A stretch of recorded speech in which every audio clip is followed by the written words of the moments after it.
Today's video is titled, How U.S. Delta Force Raid Captured Maduro. Let's get it. Again, because today we're going to learn how Delta Force captured Maduro from a heavily fortified base inside Venezuela and examine the massive 150 aircraft air campaign overhead. Then we'll look at who's actually in control of the country now. The first thing you need to know is the American raid really started 4 months ago with what's called Phase 1 shaping operations. It began in August when a group of CIA officers were secretly inserted on the ground into the country. They created intelligence packets that tracked Venezuelan President Maduro's movements down to the hour, and they operated a fleet of stealth drones that sent constant live updates, professionally stalking his position. The clandestine operation developed what's called a pattern of life, which is fancy intelligence speak for what we Maduro's pattern of life morning checklist. Go to the bathroom, eat breakfast. Yeah, okay. All right, so like his routines. would call a daily routine. This way, intelligence officers narrowed down Maduro's location to Fort Tiuna military complex, the large base that lies just south of the capital of Caracas, where 3 million people live. On Saturday, January 3rd, 2026, in the dead of night at 2 a.m. local time, the U.S. government gave the green light on Operation Why does the quality look so bad? Codename Absolute Resolve. The U.S. military launched a wave of targeted missile strikes all across the capital city. Oh boy, here I go toppling again. Bombs were launched from 20 different bases and ships. The ground assault element chosen for the raid was 1st Special Forces Operational Detachment Delta, and somewhat surprisingly, law enforcement from FBI agents from the hostage rescue team were also embedded alongside them to arrest Maduro. The bold tactics used for the insertion method shocked many military analysts. Reportedly, 11 American helicopters from the elite 160th SOAR Night Stalkers were deployed to spearhead this raid. SOAR is like the stunt driver. You see, now, isn't Venezuela like a more modern country compared to like Afghanistan and Iraq? Like, aren't they a more modern country? How were they able to capture this guy so quick? But they needed freaking 20 years to do whatever the hell they wanted to do in the Middle East and to fail. I don't understand. But for helicopters, and they're loaded with like 300 special operators in the back. The team launched from the USS Iwo Jima Navy amphibious assault ship that's parked just a few miles off the coast of Venezuela. They flew low, only about 100 feet above the Caribbean Sea, to avoid enemy radar detection. Then they traveled the dangerous stretch of 10 miles over land from the northern shores to Fort Tiuna. They came under fire en route. One helicopter was reportedly damaged, but it was still able to remain operational. As the air assault flew across the capital, explosions erupted behind them, and it was uploaded live onto X. The operators used the MH-47G Chinooks and the MH-60L, which are special variant helicopters which have unique countermeasures. Then they approached the base, and the Ocean's 11 style raid began. Raiding this complex is an extraordinarily risky job to even undertake. Fort Tiuna has hardened concrete gates. There are pillboxes built into the mountain right there with firing positions on the high ground, armed guard towers, and continuous 24/7 patrols. It's sort of like Venezuela's version of the Pentagon. You can see here it's built right into the side of the mountain to give defenders the height advantage, as well as being able to dig deep underground. Its perimeter is pretty large. It's got about 2 miles wide by 4 miles long. Intelligence reports estimate that 5,000 of Maduro's most elite soldiers are assigned to this post. According to reports, Maduro constantly moved around the country, changing where he slept each night and throwing out burner phones to avoid being tracked to this location. But the base's defenses were defeated, partly because starting in mid-December, US Cyber Command laid the groundwork by targeting the power infrastructure, planting malware in their systems. When Cyber Command flipped the switch— That's crazy. They literally covered all bases. That's crazy. They can cover all bases. I mean, Israel should take a fucking page off of this. Like, honestly, there's barely any casualties as far as I could tell. You know, even if it's all a lie, even if it's all a hoax, like, at least there's no casualties. Israel, with all our money, by the way, should at least freaking learn from this. Which It turned the lights off in the country, completely killing electricity to the base and large parts of the capital city. This cut off communications and made coordinating any kind of response extremely difficult. So the soldiers disembarked from the helicopters, the commandos hit the ground, and headed directly to the on-base house that Maduro was holed up in. U.S. General Kane said that the raiding force came under direct fire, which prompted American forces to respond with, quote, overwhelming force and self-defense, end quote. Intelligence officers on the ground with the team helped them navigate the compound. They provided intel to this breaching team ahead of time that revealed that there would be thick, solid steel doors protecting Maduro. This information came from sources close to Maduro's inner circle. He had a kind of panic room that was completely sealed off. So operators brought explosive breaching charges and buzzsaws, and they were prepared to break through. Meanwhile, outside, the American direct Are they ever going to release the footage? Like, do they ever release footage of this kind of stuff? Because that would be really interesting to see, like, the point of view of one of the soldiers. That I would definitely watch. Penetrator helicopter laid down close air support. If anyone of them had a body cam or something. This is a special beast mode upgun version of the Hilo.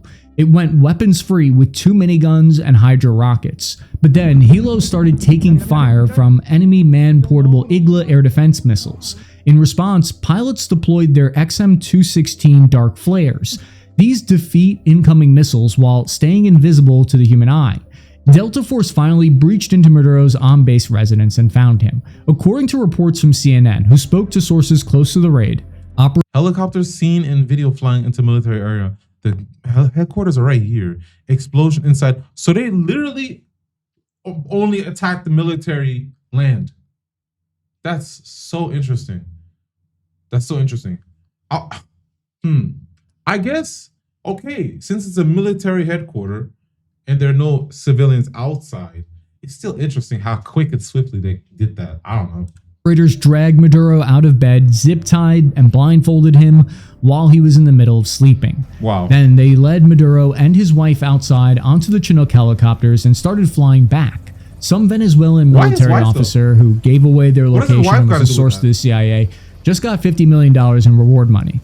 But this was only half the mission because the operators still had to safely extract. It was vital to the mission mandate that they capture him alive. If Maduro was somehow killed en route or during exfiltration, it would look like America had ordered an assassination mission, which would cause all kinds of additional legal trouble. This was one of the most geopolitically sensitive missions that I can think of in recent history. They had kicked the hornet's nest. The whole freaking country was coming down on them now. The question on every Delta Force operator's mind on the way back was, could they trust U.S. air power to cover their exfiltration?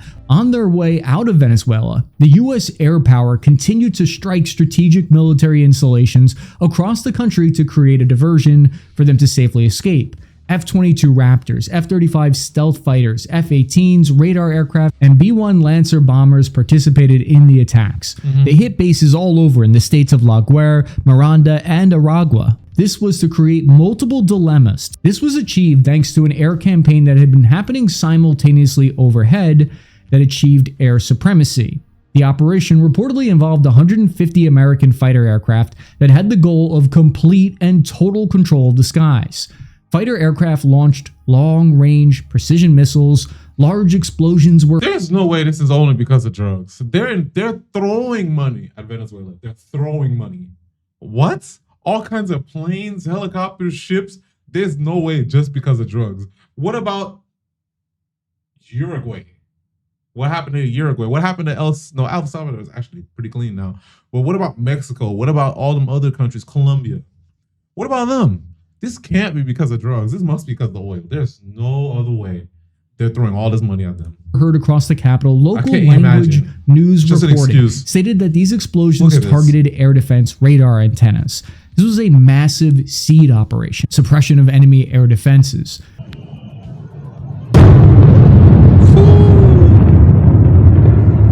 According to Oceanit Defender on X, good friend of the show, the air campaign destroyed Buck long-range air defense systems and knocked out all the armored vehicles at the bases. And since then, new satellite imagery has come out and shown the scale of the destruction at the base. Large parts of the base were entirely flattened. American jammers scrambled radar systems and anti-radiation missiles targeted the enemy's S-300 air defense launchers.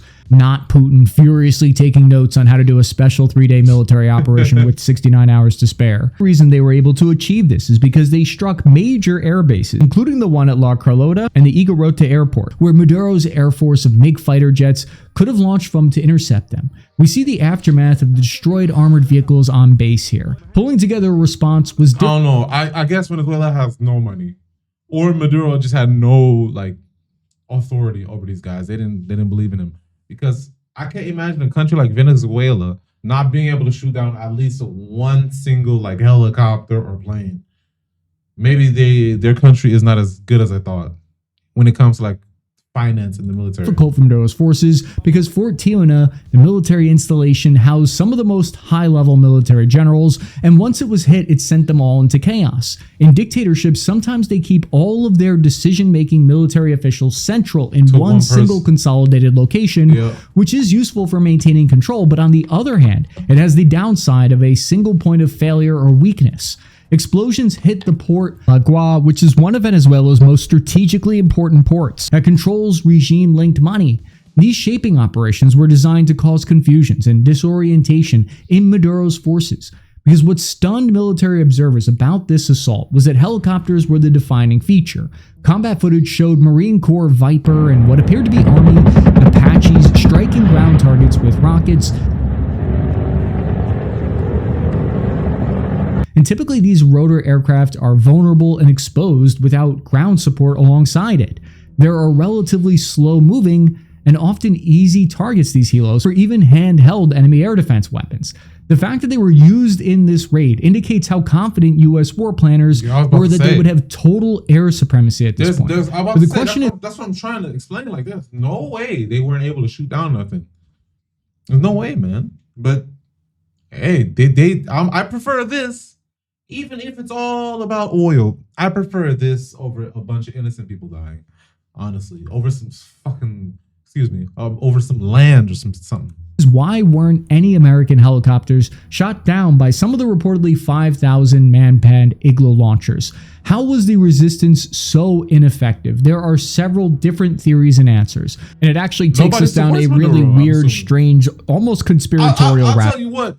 On Twitter, all I see is people celebrating. I have yet to see a Venezuelan person not celebrate this. Rabbit hole. So strap in. The overwhelming combat firepower the US had amassed over the 6 months made resistance difficult. On top of that, polls show that Maduro was unpopular with 10 to 20% approval ratings due to people being exhausted over Venezuela's economic crisis and the political repression in the country.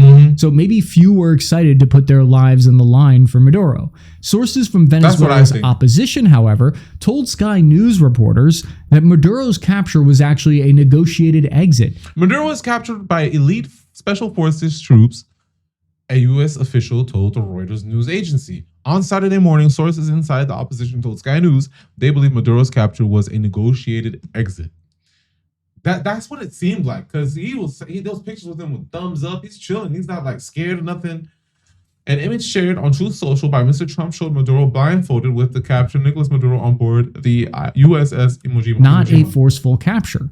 Meaning they're claiming that Maduro actually knew American forces were coming to capture him and that he had agreed to it prior, and this ground assault was an elaborate way of him giving himself up to American authorities.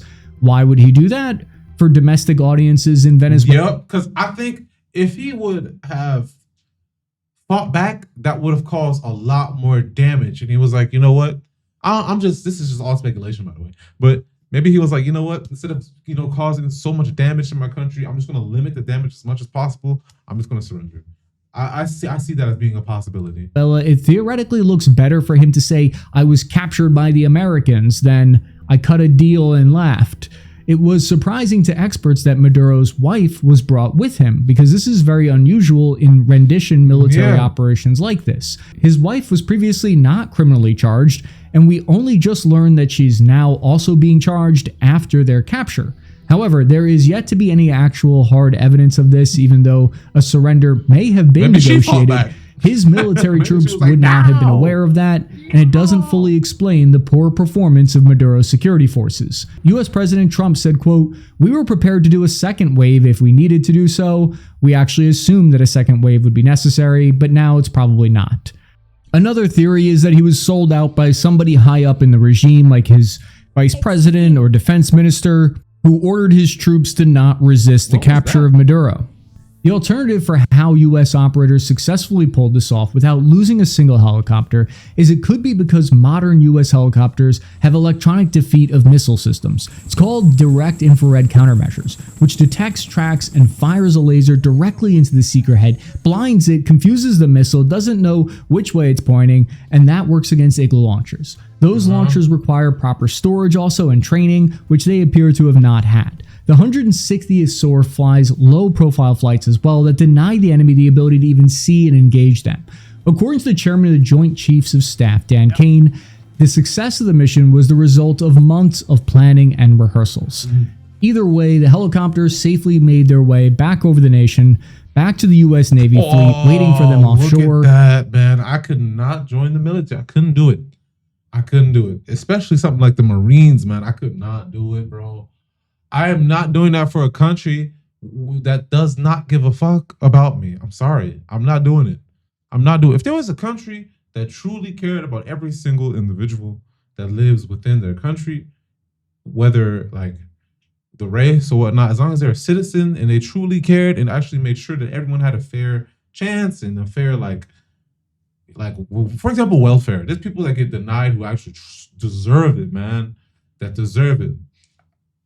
I don't get it, man. I don't get it. There's people out there with such terrible priorities. They get welfare, and the people with children, who don't get approved. It's stuff like that where they disrespect their veterans, all kinds of homeless and stuff. Like, I'm not doing that. I couldn't fight. I couldn't fight for a country. Where this photo was taken of Maduro. Once Jesus comes back, I'm saying this as a Muslim. Isa alayhi salam. Once Jesus comes back, that's the only nation I'll fight for. No American combat fatalities in the operation, although some troops were reportedly injured from bullet and shrapnel wounds, but nothing life-threatening. But now that Maduro is captured, who's in charge in Venezuela now in the aftermath? It's not as simple as a normal regime toppling that you might be familiar with. President Trump said that the US government will now run Venezuela now in the aftermath of the capture of Maduro. He said this will happen until a safe, proper, judicious transition of power can happen.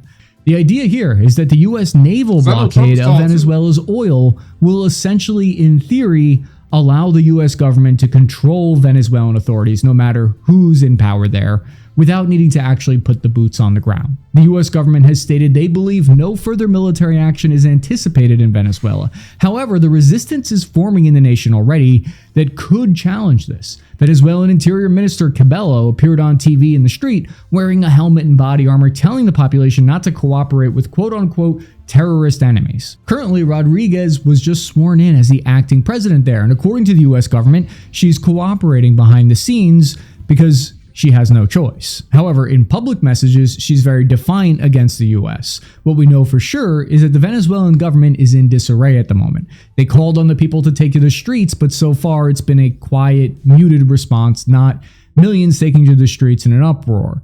But how do the actual people, the population living in Venezuela, feel about all of this? Do they love it? Do they hate it? Something we don't talk about enough. Looking at the Spanish local news reporting of the situation, they report that the response from the people of Venezuela has been mixed, saying, quote, residents expressed shock at the US military attack that left them wondering who was now actually in charge of the oil-rich nation. Some are celebrating the fall of the dictator. Other pro-Maduro factions are riding around with weaponry, angry at what they see as American imperialism. People are hoping that if Maduro is out of power, sanctions against the country will be reduced, and possibly the economy would improve. Others are skeptical of what will happen in the power vacuum. But was any of this even legal in the first place? When the US captured Saddam and Noriega, they had some kind of congressional approval. When the Libyan dictator was toppled, they too had some kind of congressional approval. This attack was conducted without any kind of notification or authorization. What happens to Maduro from here? Secretary of State Marco Rubio said that Maduro would stand trial for criminal charges in the United States for narco trafficking in New York City federal courts. Maduro maintains his innocence. If you want to learn more, check out our— Hey, good video, man. Who is this guy? Shout out Cappy Army, man. Shout out Cappy Army. Really interesting video. Make sure to hit that subscribe button and like button so you don't miss out any other videos I react to. I'm out. I'll see y'all.